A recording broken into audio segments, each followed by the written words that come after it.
Section 1.1. Preview of calculus.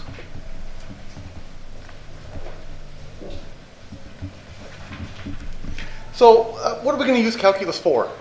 What's it good for? That's kind of what this section is all about. What kind of things do you do in calculus? Let's say you had a graph here, and this graph had time and distance. And it looked maybe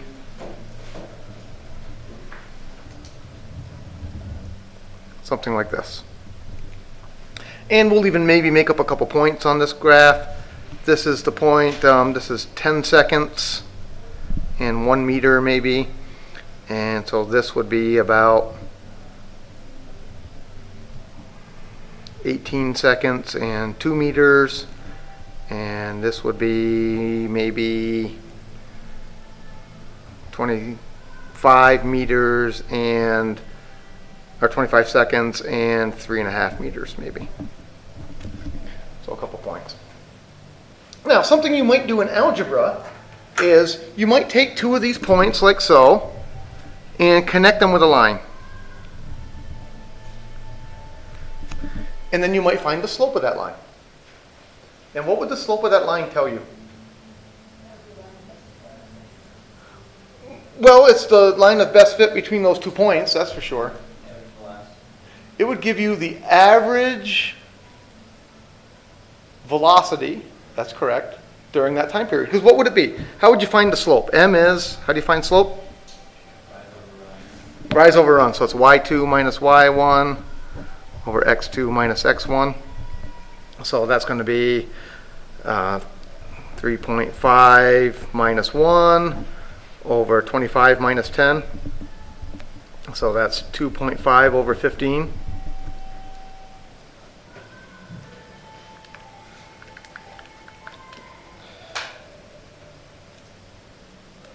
Which is, according to my calculator, oh, I should have been able to do that in my head. That's 1/6. 1/6 what, though? What are the units on that? Well, what were the units on y? I said 1 what, 2 what? Meters. So that's 1 meter per, and what were the units on bottom? Seconds. So that's 1/6 meter per second. Meter. Exciting, isn't it? Meter per second. What kind of units does meters per second measure? That measures speed or velocity. We would call this velocity if we were in a physics class, definitely. So the slope of that line would tell us the average velocity between those 2 points. Okay? What if I then went and figured out the average velocity between the other 2 points that I listed? I'd get a slightly different number, wouldn't I? What would happen if I kept taking this point and moving it closer and closer and closer and closer to the point 25, 3.5 and kept finding the slopes? What would that give me?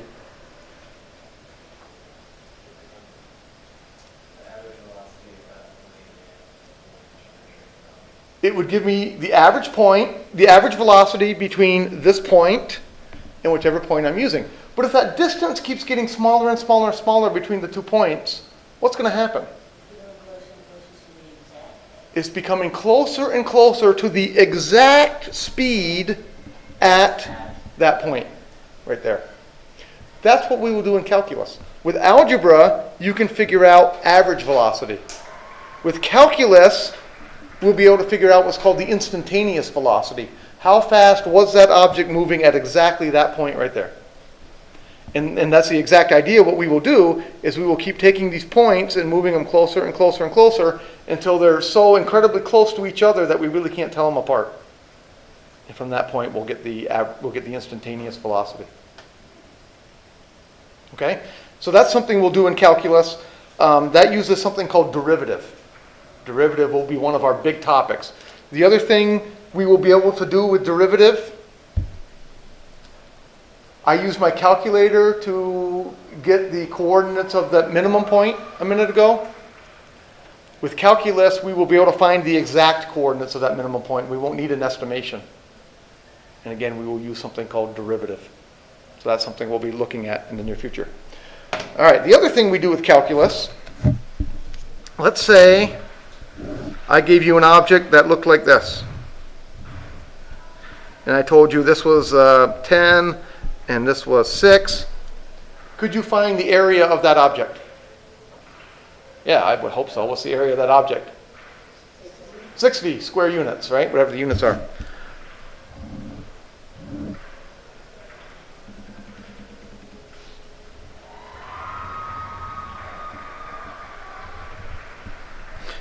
This graph is the graph of y equals x times x minus 4. So it's in the shape of a parabola. No, it's got to be 4 minus x, I'm sorry. To look like that. Can you find the area under that shape? What's that? Eventually. Eventually how? With calculus, yes, that's the correct answer. With calculus, you can.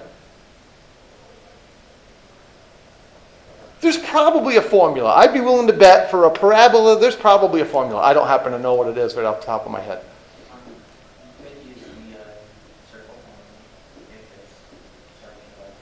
If my shape were a circle, then I could say it's half a circle, and I know a formula for that. Unfortunately, it's a parabola, so it's not a circle.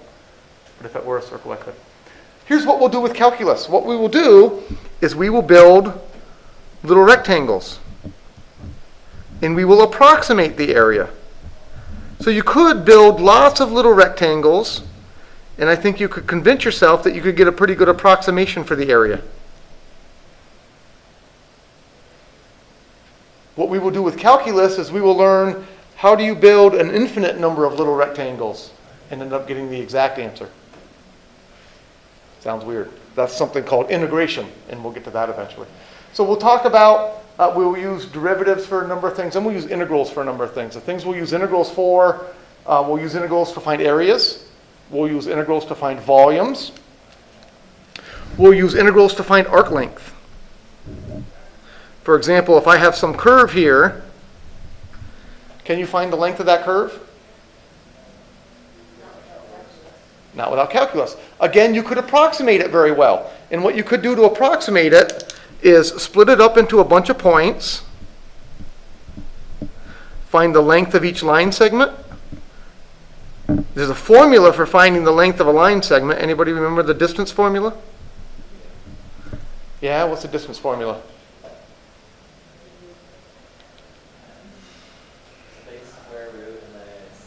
There's a big square root.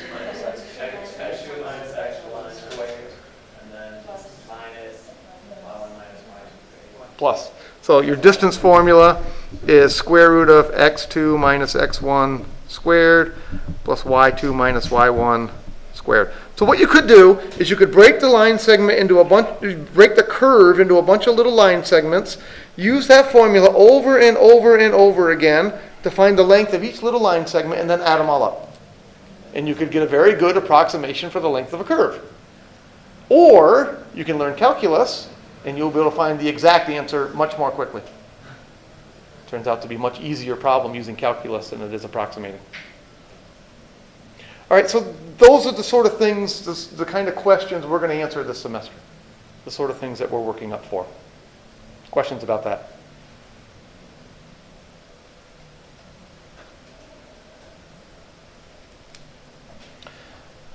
All right, so eventually in this class, we need to learn about derivatives and we need to learn about integrals. But before we can learn about either of those, we need to learn about something called limits. And that's what section 1.2 starts us off. Section 1.2 is an introduction to limits.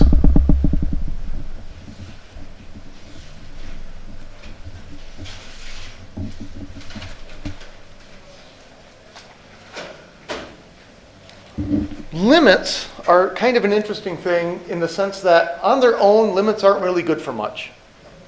We're going to study limits, and we'll have a couple little results about limits, but nothing really interesting, in my opinion. The interesting thing about limits is limits are used to define derivatives, and then we will do lots and lots of things with derivatives. And limits are used to define integrals, and then we will do lots and lots of things without integrals. So while limits on their own aren't very exciting, you don't do much with them, without limits there would be no derivatives, there would be no integrals, there wouldn't be any calculus at all.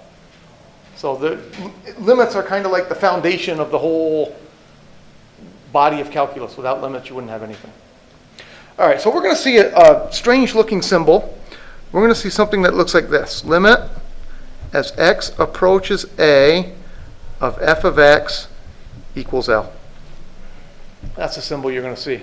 And what the symbol means is, this means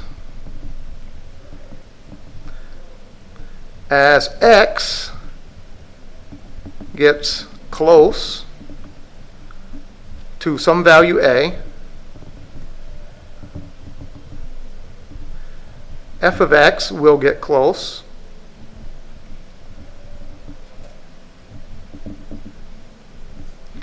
to the value L.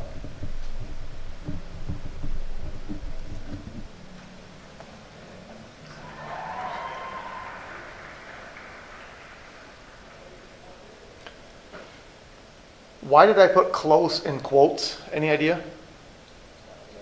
It's not a very exact definition, is it? What do I mean by close? If I give you the number 5, what's close to the number 5? You might say 4. Somebody else might say 6. I might say 4.99999 is close. So tomorrow we will actually define what we mean by close. For today, we're just going to go kind of on an intuitive definition. If I say get close to 5, I mean 4.9, 4.99, 4.999. Those are numbers close to 5. All right. So I might ask you a question like, what's the limit as x gets close to 2 of x cubed minus 8 over x minus 2?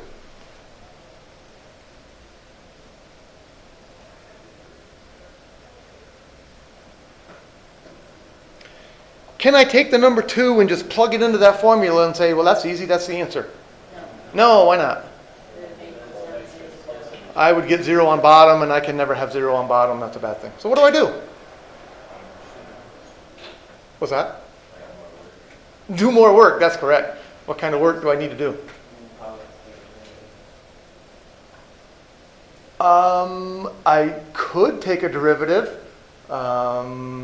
When you take Calc 2, you will learn something called L'Hopital's rule, which would quickly and easily answer this problem. But you need derivatives, and we don't know limits yet, so we don't know derivatives, so we don't know L'Hopital's rule. Here's all we're going to do for now. We're going to build ourselves a little table. And we're going to plug in some numbers that are close to 2. And we're going to see if we recognize a pattern. So what are some numbers that you like that are close to 2? 1. I want close to 2. 1 and 3 aren't very close. 1.5. All right, how about 1.5? And then get closer. 1.9. Get even closer. 1.99. One more. 1.999. Okay, those numbers are all close to 2, but those numbers are all smaller than 2. I also want to take some numbers that are close to 2, but are a little bit bigger than 2. So what are some numbers that are close to 2, but a little bit bigger than 2? How about we just kind of make it symmetric and we go 2.5, 2.1, 2.01, 2.001. Those are all close to 2, right?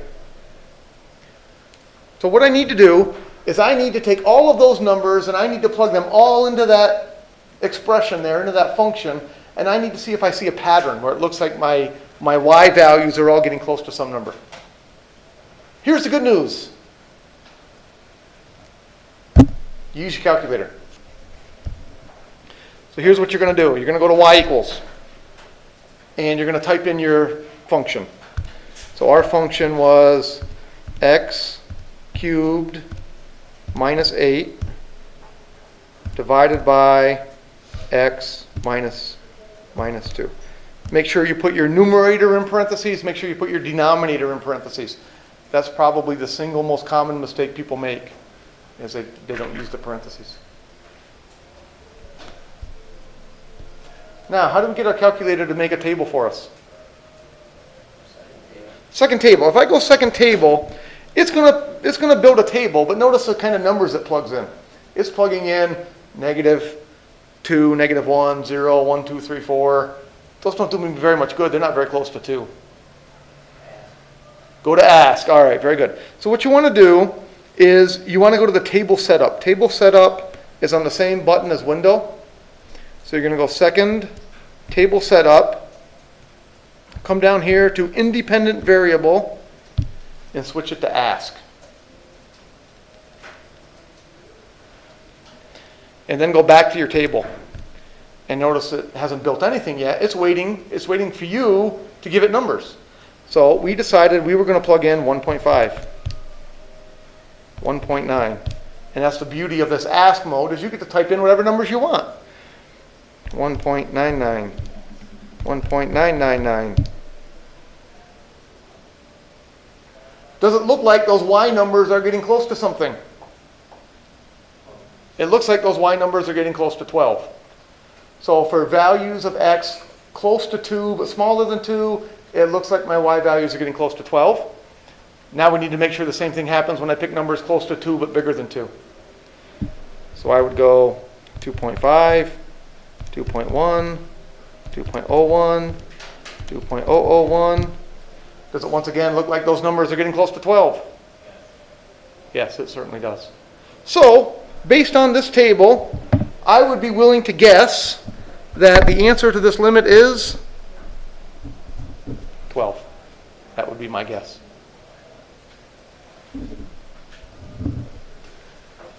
Questions about that?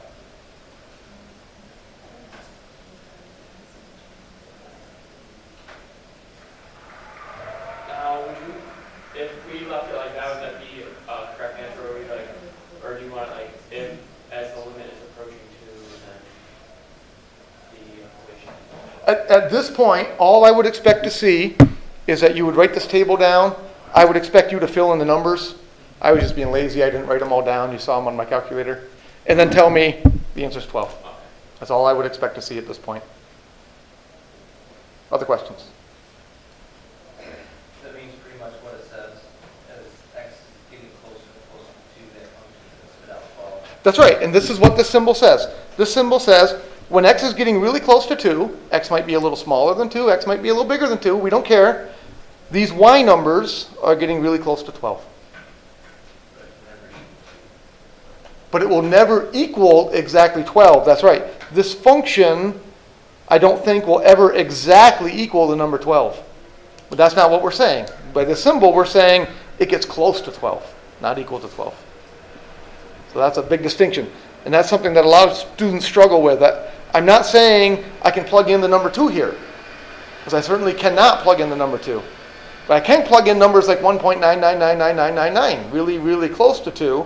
And when I plug in something really, really close to 2, that answer is going to be really, really close to 12. And you do have to be careful with your calculator, because if you give it enough decimal places, your calculator will tell you the answer is 12. But that's because your calculator eventually rounds off. It's not really exactly 12. It's actually, well, notice it put the number 2 here. Also, I put a bunch of 9s. It rounded that off to be 2. And then that one it says is exactly 12. It really isn't. It's very, very close to 12. Questions about that?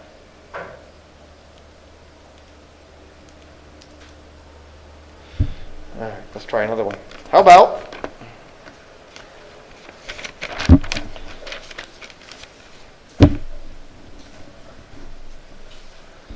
the limit? As X goes to, anybody got a number they like? 6. Anybody have an interesting function? Do a cubed? A big cube. Just a big cubed? Like x plus 2 squared over x minus 3 squared. X plus 2 squared Over x minus 3 squared cubed. over X minus 3 squared cubed. So that would be X minus 3 to the 6th. No, squared and then cube the whole function. Oh. Okay. Well, I could do that, but I could rewrite this as limit as X goes to 6 of X plus 2 to the 6th over X minus 3 to the 6th. I could just distribute that cube through. Okay.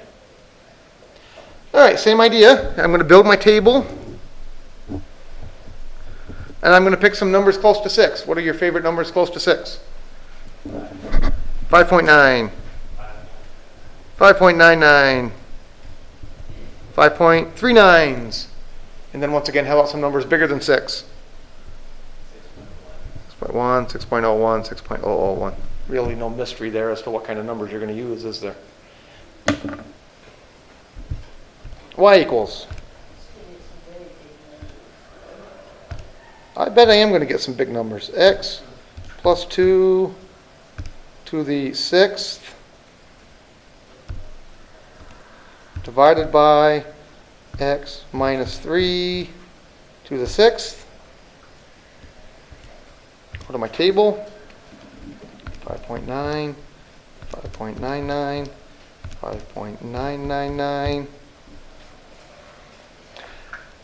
Fairly large numbers, but I still think I'd be fairly confident making a guess. Anybody want to make a guess? 360, I think, would be a reasonable guess. No, that's hard to see there. It's a little better. Now let's pick some numbers a little bit bigger than 6. 6.1, 6.01, 6.001. And I'm still pretty convinced that the answer should be 360.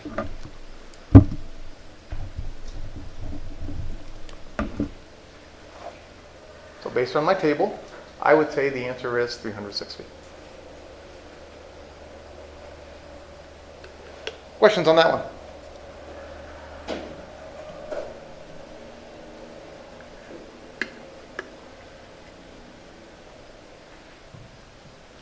We made this one a little harder than we needed to. What do I mean by that?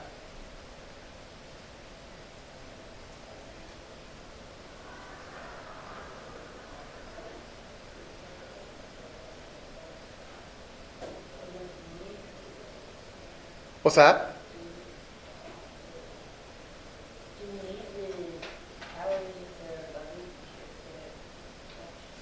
Yeah, I do need the powers. Even if it's the same one, you need the powers. Is there anything in this problem from preventing me from just going ahead and plugging in the number 6? No, why not? Because if you plug in 6 down the bottom, it'll be 0. That's right. So this problem, and we're going to talk about this more in the future. This function that we wrote here is something that's called continuous, which means we don't have problems with dividing by 0 when we're close to 6. So for this function, we could have actually just gone ahead and plugged in the number 6. We don't have division by 0. What happens when I plug in the number 6? It tells me the answer is 359.59. So was 360 the right answer? But was it the exact correct answer? No. And that's part of why we're going to learn more about limits. Building a table will usually allow you to make a guess to get the right answer. But sometimes it turns out your guess will only be close. And this is a good example. I don't think 360 is the right answer. I think it's more likely the right answer is 359.5 something repeated over and over and over again. It might be 0.595959, something like that. I don't know. But my guess is the correct answer is not 360. Wouldn't there, if you took a derivative of it, wouldn't it just give you the same thing though? After, doing the chain rule a million times. Yeah, you'd have to use L'Hopital's rule 6 times for that one, but you would eventually get the same answer, but you should get not 360, but something very close instead.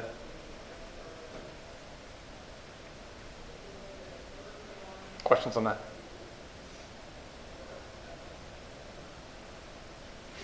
All right, here's an interesting function. The function f of x is a piecewise defined function. It's the function, let's say it's x squared plus 3 if x is less than 1. And it's the function 2x plus 2 if x is bigger than 1.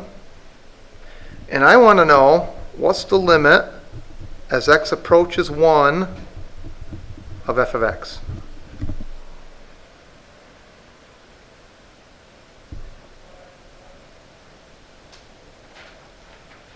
All right, so this is more like the first problem we had in the sense that, can I go ahead and can I just plug in the number 1? No, why not?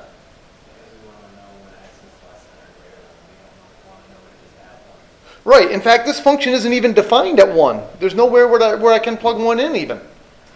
So I can't plug the number 1 in because this function is only defined when you're less than 1 or defined when you're bigger than 1. Can't plug the number 1 in. What do you do?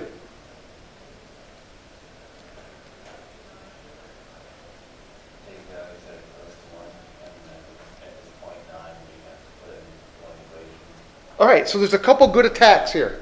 Attack number 1, we're going to build a table. We're going to pick numbers smaller than 1, like 0.9, 0.99, 0.999. And then I'm also going to take some numbers that are bigger than 1. 1.1, 1.01, 1.001. But you said something important here. With this function, you have to be careful. When I go to plug in 0.9, 0.99, 0.999, which rule am I going to plug them into? X squared plus 3, because that's the rule I use when x is less than 1. When I go to plug in 1.1, 1.01, 1.001, which rule do I have to use?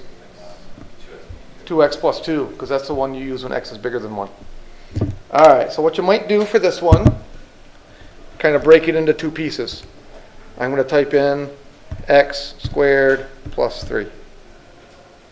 And go to my table. Let's just get rid of all these first. 0.9, 0.99, 0.999. So based on that table, we would be willing to guess that the answer is probably 4. And there's actually a symbol for that. I don't know if I give you the symbol in this section of the book, but I'm going to give it to you anyway. The symbol we would write is we would write here the limit as x gets close to 1 but is less than 1. We put a little minus sign right there to indicate close to 1 but less than 1 of f of x based on our table is 4. What do you think I would put if I wanted to say we're getting close to 1 but a little bit bigger than 1? You put a plus sign there. So keep in mind, that plus and that minus, it doesn't mean positive and negative in this case. It means smaller than and bigger than. All right, so now I'm going to plug in my numbers slightly bigger than 1. But when I plug in my numbers slightly bigger than 1, I got to change my formula, don't I? 2x plus 2. Go to my table. 1.1, 1.01, 1.001. And again, I think based on those numbers, I would be willing to venture a guess that the answer should be 4. So when I picked the numbers close to 1 but smaller than 1, I thought my answer was going to be 4. When I plugged in numbers close to 1 but bigger than 1, I also thought my answer was going to be 4. So overall, I'm going to say my answer is 4. What if those two numbers were different? What if this one was 4 and that one was 6?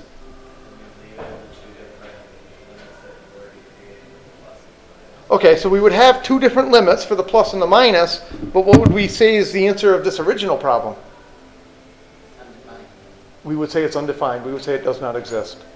If these numbers don't come out to be the same, then we say that's no good. We don't accept that as a limit. Okay? So that's why it's always important to pick numbers smaller than and numbers bigger than.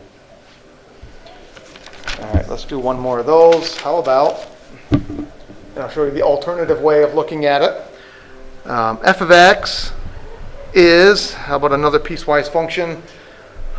X plus 1 if x is bigger than 2. 2x minus 3 if x is smaller than 2. And of course, I want to know the limit as x goes to 2.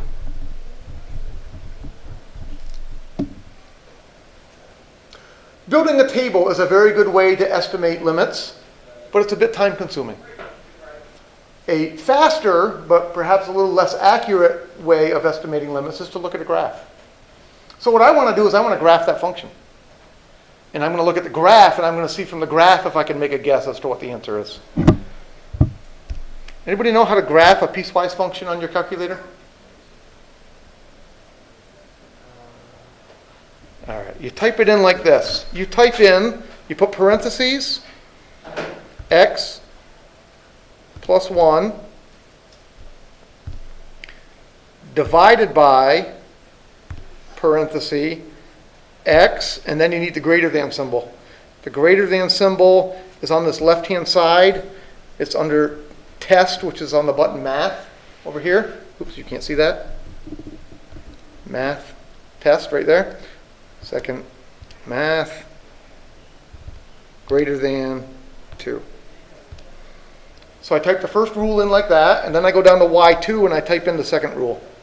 So the second rule is going to be 2x minus 3, 2x minus 3 divided by x minus x less than 2.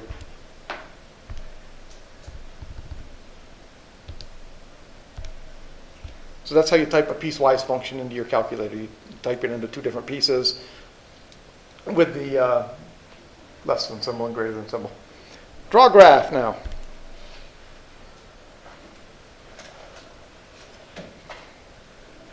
All right, so there's what it looks like. There's two pieces. So now, if I'm bigger than 2, but I'm sliding down this way, and I'm getting closer to 2, what does it look like my y value is getting close to? 3. Looks like it's getting close to, count the tick marks, 1, 2, 3 maybe. So we would say the limit as x approaches 2 from the right of f of x, it looks like it's 3.